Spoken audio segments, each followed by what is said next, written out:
Hi, everybody. Thanks for tuning in. Natalie Stillwell again with the Forming the Future series. Today I have with me Lydia Borja. She has a blog called Flourishing in Hope.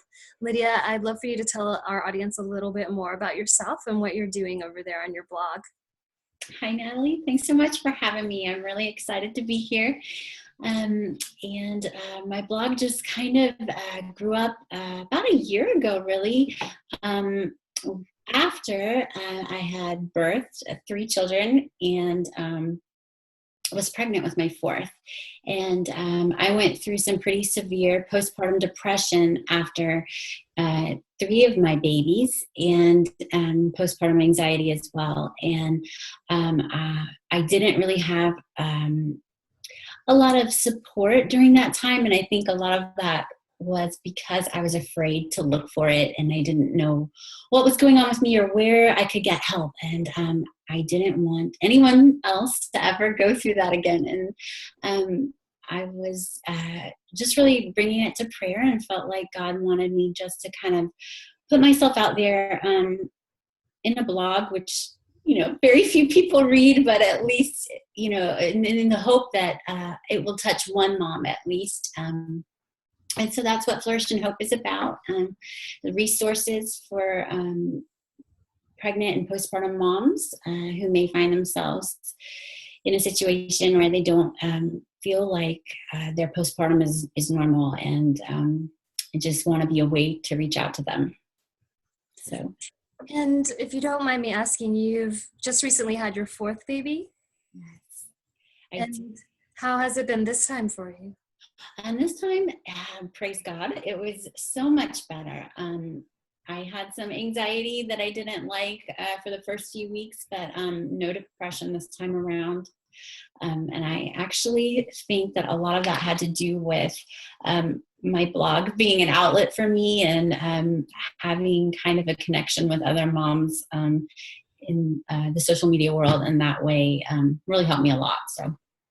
That's excellent. Yeah. Sorry, really. Oh, no, I'm so glad for what you're doing. It's really important. And I know women really, really need support during that time because sometimes your mind can go down dark paths, when you're really depressed. And that's a scary feeling for a mom because you love your children and you don't want to be that person.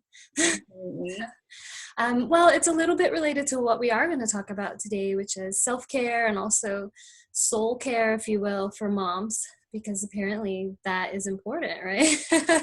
Absolutely. No. So I'm just going to look down at my questions real quick for you.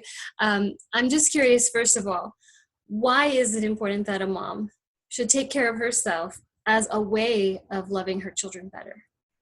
That's such a good question. This is something that I've really come to understand probably since being pregnant with my 4th, and then this my 4th baby is 7 months old now. So I'm a kind of a late bloomer in the self-care realm, but I have really come to understand that self-care is so necessary to moms, especially with little people. But I think throughout motherhood, I feel that it is a mom kind of sets the tone for her whole family. And our burnout that inevitably happens because we've got so many irons in the fire and so many people depending on us. Our burnout will happen and it will affect our entire family. The mom really sets the tone. And I've seen this in my own life drastically in drastic ways over the past few years since I've been a mother. And I believe that self-care is so necessary because the mom is kind of the pillar of the family life at home, especially if she's a stay-at-home mom with her children, as I am. But this even applies to working moms, of course, too. They really, self-care is so necessary because the mom is the one that the children depend on the most. And if she isn't taking care of herself, then the family will suffer. And this is not to say any of this to make anyone feel guilty. It's to give us permission. I used to think that self-care was something so selfish. How could I, as a mom, take this time away from my children or my husband or whatever it may be, and spend these precious minutes, but I could be doing the dishes or folding the laundry or chauffeuring somebody. I should be second, but that kind of thinking leads to more burnout, and it becomes a cycle where you're kind of stuck being less of a mom than you want to be because you have nothing left to give. You're exhausted. So I think that self-care really is something that we need to give ourselves permission to practice. It is not selfish. It is a way to keep your family flourishing and thriving by helping yourself. Why do you think so many moms do put themselves last? I think it's just a matter of necessity. A lot of times, you kind of start that way when you're pregnant. You're eating with your baby in mind. You're not drinking. You're not smoking. You're getting your rest. So you begin parenthood with this, the necessary disposition of me second. My child comes first, and that is as God intended, and that is very noble, and that is our calling as moms. But it can carry over, obviously after the children are born. You may be nursing your baby, or at least any feeding is every 2 hours when they're newborns, and you go through this process, and it just kind of doesn't slow down. And I have a 3-year-old right now who is more demanding than my baby is. So it just keeps going and going, so moms, we're kind of built to put ourselves second. But I think that there is a healthy balance when it comes to giving up ourselves and our desires or our needs. There are seasons in life when that's necessary, and your children are sick, and of course you have to put aside your own needs for that. But on a day-to-day basis, when all is going well and a normal daily routine, self-care, really is not a selfish thing. It is something that we need to learn to give ourselves. Yeah, thank you. Why do you think that it's hard for us to tune in to our body's needs? Emotional, sleep, whatever it is, how can moms start listening to what they need? That's a good question. Really, the human person is complex, but we have, our bodies, we have our souls, our hearts, our minds, our intellect. So we have these components that all work together to make us the person that God created us to be. And any one of those components at any point can be suffering, or maybe all of them are, something that I kind of like to ask myself is kind of a check-in every couple weeks or so. I'm feeling irritable. Okay, why? What is it in my life right now that I can slow down or I can change? So feel my body is tired. Okay, am I giving myself the care for my body that I need? Okay, maybe that means I need to reevaluate my sleeping patterns. Maybe I shouldn't stay up so late, after the kids go to bed, or maybe I need more exercise. What about my soul? Do I feel dry in my prayer life? Do I feel distant from the Lord? Okay, well, let's kind of dig here with some questions. Am I praying enough? Am I making time for Him even when the day gets crazy? Am I going to Mass? Am I participating in prayer with my spouse? These are just kind of questions I would go through and ask myself. What about my mind? I enjoy reading. I enjoy learning. Am I feeling kind of atrophied in my brain? Okay, maybe I need to take 15 minutes tonight and read before I go to bed. So kind of taking stock of where you are and what your season in life allows for, but looking at yourself, your whole person, but these different components of yourself and what's suffering right now. Okay, well, let's work on some self-care in that area. Yeah, I like that. Thank you. I do want to ask, do you think there's room for modeling your failure and you're getting back on the horse? And when it comes to taking care of yourself in front of your children, just letting them see that it's important. You're not doing it well all the time, and now we're going to shift things around so mom can take care of herself. Absolutely. I tell my kids all the time, you know what, mama needs a rest time, or, mama needs you to be in your room for rest time right now because I need some time by myself. And I have a 6-year-old who understands that.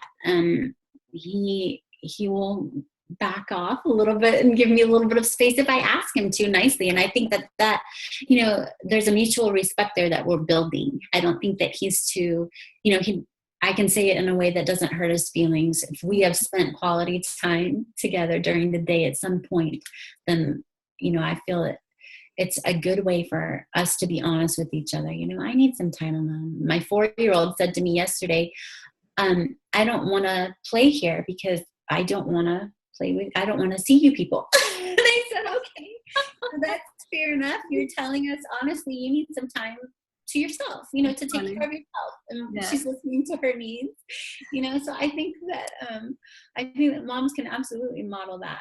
And when I feel myself getting irritable, a lot of times I'll catch it and I'll say, you know what, mama's really tired, and I need to take some rest because I'm grumpy. And they understand that, that concept that, okay, mom did she said something that wasn't nice, or, she's being impatient with me, but she said sorry and wants to fix it by getting some rest. So I don't know. We're kind of open and honest. We're working on that with our kids, and I like it. I'm an introvert, and I really need my space. And I think that communicating that from a young age to them in a loving way without pushing them away, I think they can understand it. And and I think it's beautiful too, because not only does it allow you, without being totally crabby, to be honest and make some space for yourself, but it also helps them to learn healthy boundaries for themselves. Absolutely. How to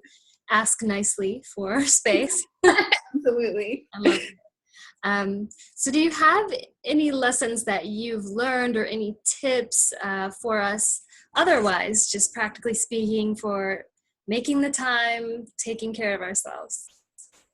Well, making time is so hard, isn't it? Because, the more kids you have and the older they get, it seems like the more they're going places, and, it's harder and harder and harder to carve out the time, and you want to give your spouse time as well. And, there's lots of, I don't know if you run a business or you work outside the home, there's those pressures as well. And I don't know, I struggle with it too. And my biggest tip would just be to prioritize it. Like, really to say to yourself, today is the day that I am going to do this because it makes me happy.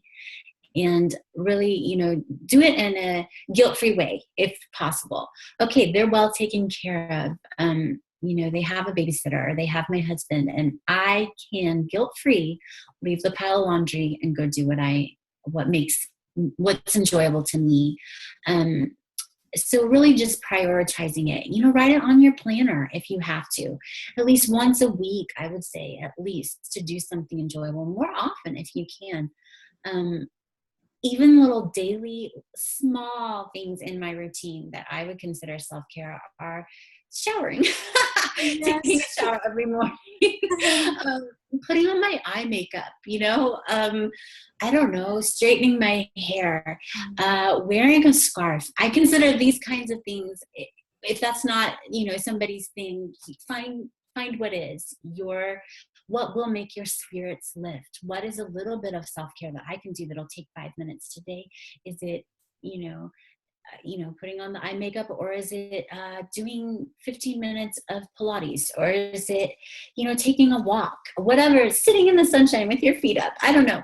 Squeeze in 10 to 15 minutes of small things every day. And then I would say work towards at least once a week, writing something bigger on your planner.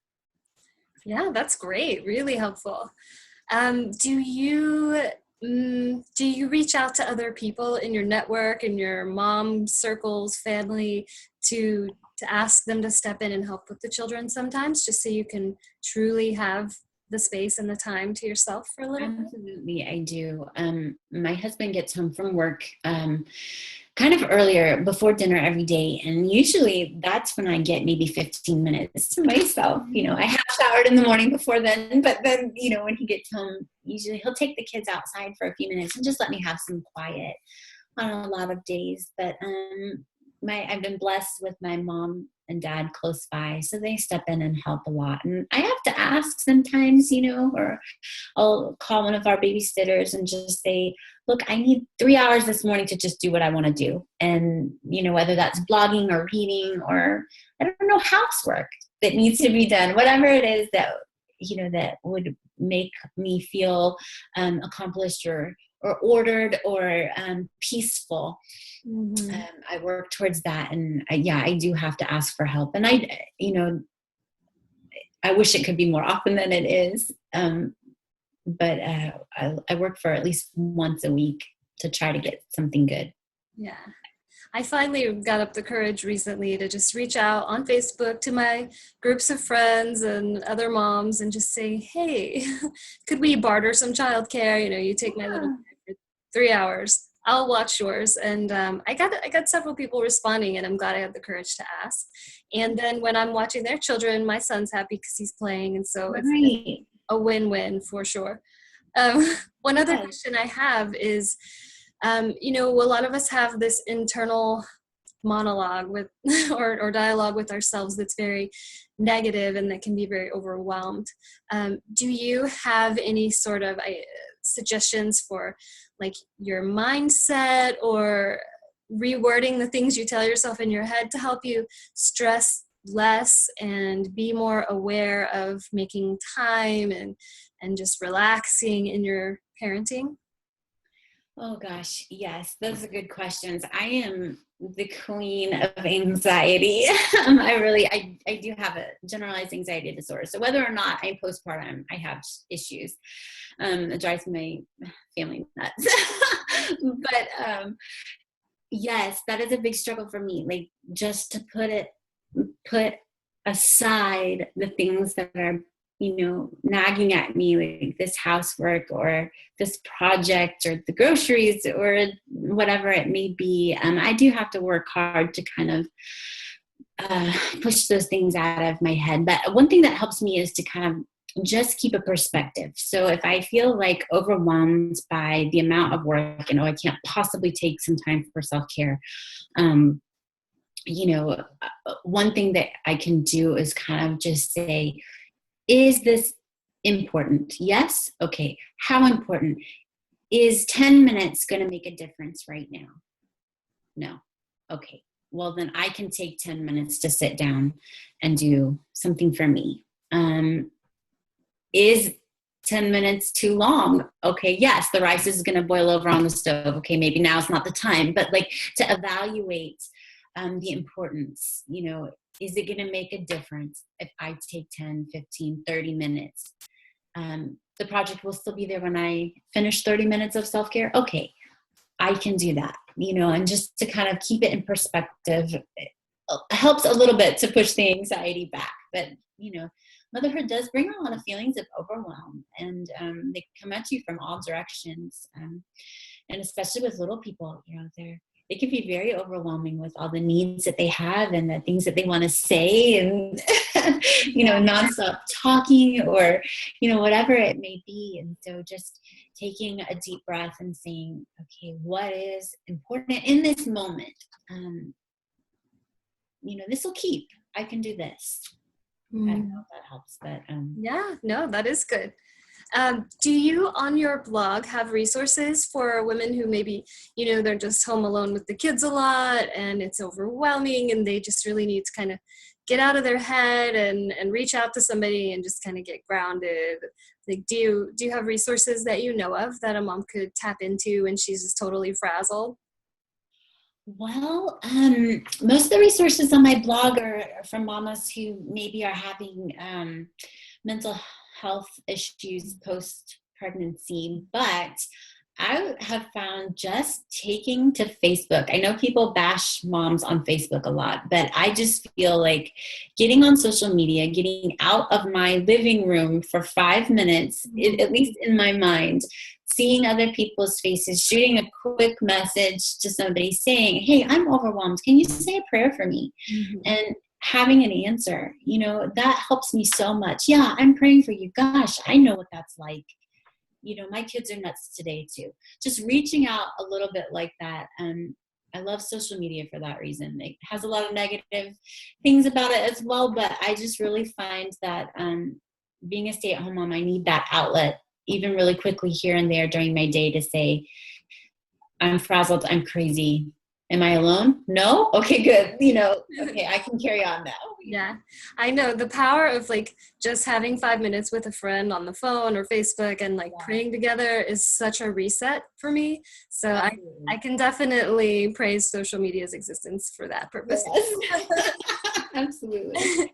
Well, I love all the tips you've given us. Very helpful. Some things I have definitely not thought of, but I do want to segue also into an element of self-care that we could call soul care. Because like you were mentioning, we're body, soul, mind, and there's this idea of virtue. And you and I, of course, agree that everyone should be cultivating their virtue, but would you mind kind of unpacking what we're talking about when we say virtue? Okay, well, virtue in the classical definition is just simply put a firm disposition to do the good. So your mind and your heart want to develop a habit for doing something good. So virtues that we all know, faith, hope, and love, of course, are the top three. Then you've got, humility, perseverance, chastity, courage, things like that. So that's what we mean when we talk about a virtue. Kind of maybe in today's verbiage, we would say moral excellence. You could call it that, moral excellence. So that's virtue. And yeah, we all want to cultivate that in our lives. And we want to be role models for our children. And, frankly, working on your virtues actually makes mothering easier. The more virtue you have, the easier motherhood gets. So I hear. I'm still working on it. I know. We all are, I'm sure, until like our last breath. But okay, so it is important that you work on your own virtue in order to be a better mother. Are there any examples in your own life of like ways that you've been growing in virtue and how it has benefited your family and has been positive for your children? Oh gosh, that's a good question. Well, I can tell you how a virtue that I fail in is something that brings about good conversations with my kids. I'm extremely impatient. I'm a very impatient person. I was born impatient, and it will be something I have to work on until I die. And it's very humbling to lose my temper and lose my patience in front of my children on a daily basis and have to apologize for that. But I think that it is a learning opportunity for them to see me say, Mom was impatient and I am sorry for that and I need to do better. And then, it's also very humbling to see my children emulate my impatience, and for me to have to walk up in a situation and say, look, I see you're not being very patient, and think to myself, gosh, I know where you got that. It's not from my husband, it's from me. And just to really work with them, and I can say to them, Mama has this problem too. It's really hard to be patient, isn't it? And let's work on it together. So there's teaching moments all the time. I can either succumb to my lack of virtue and just throw up my hands and say, okay, never mind, I'm just going to be like this forever. Or I can say, okay, let's begin again, and I will do it with my kids. Let's have a reset. We say that in our family all the time. Let's have a reset. Push the reset button. We need to stop the impatience. We need to stop the fighting, whatever it is. The kids know that we can all say we're sorry and start over again and try to be virtuous yet again. And I think that working with the kids on that on a daily basis, for them to see me fail at it, is actually good for them to know that it's not only them, it's not only they who have a problem being good. And my son, my 6-year-old, actually was in tears tonight, and he said to me, I didn't obey well today, and I feel stupid about it. And I said, do you know what? Grown-ups mess up all the time. I said, you know what? It's even worse when we do, because we know better, and you're still learning. And he said, really? And I said, yes. And I thought in that moment, what a blessing for me to be able to say to him and look in his eyes and say, you are not alone in this struggle. I'm right there too. And you've seen me struggle, and you will see me struggle every day. And that's what, so really working on calling myself to greater virtue because my children are watching, and at the same time helping them to achieve it, because they see me try again. That would be that's my hope anyway, that they see me mess up, but then they also see me try again. So yeah, those are great examples. Thank you for being so honest. It really is encouraging to know that, like, sometimes our failures end up being a blessing, a learning opportunity, and we can forgive ourselves. And it's such a great example for your children. I love that. What are some general tips you would give moms who are, they need to make the time to think about where they are in their virtue and how to cultivate it? Are there daily things they should do, or just now and then? Well, in the Catholic tradition, we have this wonderful thing called the examination of conscience, which I'm sure you know of, but in case our listeners don't, you take the end of your day before you go to sleep, you kind of do a review, an examination of everything that you've done and said during the day, the good and the bad and the ugly.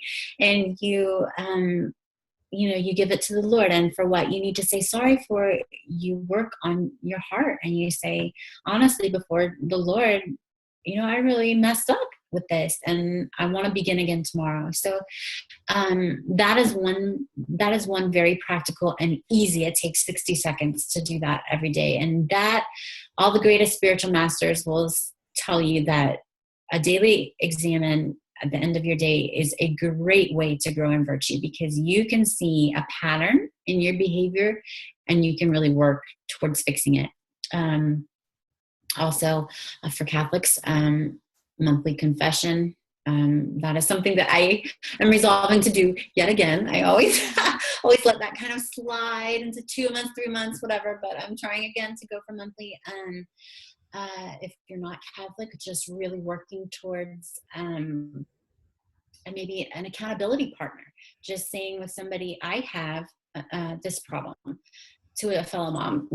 I am really short-tempered and I yell at my kids a lot, and I'm sure we all do that, but let's work together towards a virtue of patience and gentleness. That would be something I would say. When you have a community, or at least one other mama working on something with you, or your spouse, come to him. And I've said to my spouse, honestly, I have a problem with this. Can you help me be accountable?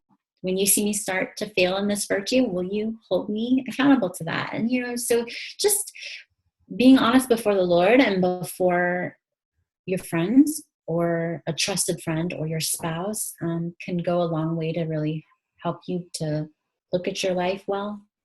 Those are some things I would say. Yeah, I love it.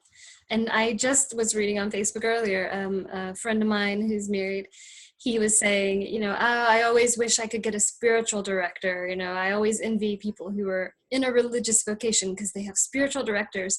But one time he was talking with a religious sister, and she told him, well, you have a built-in spiritual director. And he's like, what are you talking about? And she's like, your spouse is intended to help you, to hold a mirror up and to give you wise counsel. And so ideally we would have that in our spouses as well. Whether the spouse realizes it or not, they are such a mirror, because in marriage, your children and your spouse really kind of see the worst in you come out, and you can yes, a mirror is a great image. So looking in that mirror every day, in the faces of your children and your husband can really hold you accountable. Yeah. Now that we're talking about it like that, I just think it's so humbling to be a mom and to, like you said, see those imperfections and see how they're reflected back. But at the same time, like the purpose of this whole thing called family is all of us helping each other get to heaven. And so in a way, it's also a gift that we get to stumble along together and help each other grow in virtue. Yes. Yes. I do want to ask, I like to ask some of my speakers when I get a chance, how do you go about doing certain sorts of spiritual traditions in your home, like praying together or reading scripture? How do you navigate taking little people to mass without losing your mind and things like that? Oh, that's a good one. That I think is a phase, taking little people to mass without losing your mind. You may or may not have much choice in the losing your mind part of it. But as far as traditions at home, we started out just very simple. So like if there was a saint that our family really loves, we bring up that saint and maybe I will print a coloring page and they'll color and that'll be it. Or we may talk about him or her for a few minutes. But as they get a little older, I throw in a few more things. So maybe if it's a great liturgical feast day. Obviously, Easter and Christmas, we really do a lot. During Advent and Lent leading up to that time, we'll pray the stations for Lent, do our offerings, our sacrifices for Jesus. So we're really preparing for Advent, kind of the same thing, extra scripture readings and things like that. Throughout the rest of the year, a daily habit we have, well, my husband leaves before the children get up, so he prays on his own on the way to work. But myself with the children, we will do a morning offering together, something that they've memorized. It's like 3 lines, and we all pray it together. And then even the 3-year-old can say it. And then we might pray a couple other prayers depending on who's fidgety and what's going on with the baby. Maybe the Angel of God prayer. And then during the day, we just kind of have natural conversation. So if something comes up where I can insert, Jesus would be so happy to see you do that. Or did you know this reminds me of this gospel story? Or I don't know, we have a bunch of children's Bibles and they sit at a level on the shelf where the children can just take them down. And they love to look at the pictures, even if I'm not reading the stories. So just kind of having an atmosphere. I love the phrase domestic church. And I really feel strongly about making our home a place where the children can look on the walls and see the saints, see a statue of Our Lady, see a crucifix, pictures of Jesus, whatever it may be, but where, the communion of saints are present at all times, at least visually, to kind of spur a prayer life, hopefully eventually from them each on their own. Also, a plus to that is that when I walk in a room and there's Jesus on the wall, maybe I won't yell so loud, or maybe I won't, maybe I'll be a little bit more patient, having the walls covered. But so just kind of building a domestic church in the smallest, simplest of ways, we do that. I love it. That is really practical, very beautiful. Well, if there's anything else you want to share, of course, feel free, but I would like for you to also tell the audience how they can get in touch with you or follow you on your blog. Yeah, great. I have a blog, flourishandhope.com, as Natalie said, and I am on Facebook and Instagram. I have a Twitter account, but I don't go there very much, so just come find me on Facebook. I am excited to say that I am training to be a postpartum doula, so we have big plans ahead for this year for the blog, and maybe some other exciting things coming up. So just come find me on Facebook. I like to make a social media friend. I'm lonely at home, so come talk to me. I would love to chat about anything on your heart. related to motherhood and postpartum. I've been there, I've done it. So if you need encouragement, that's what I'm here for. Thank you so much for taking time to talk with us today, Lydia. It's been awesome. Thank you, Natalie. I loved it. I appreciate it. All right. See you later. Okay, bye-bye.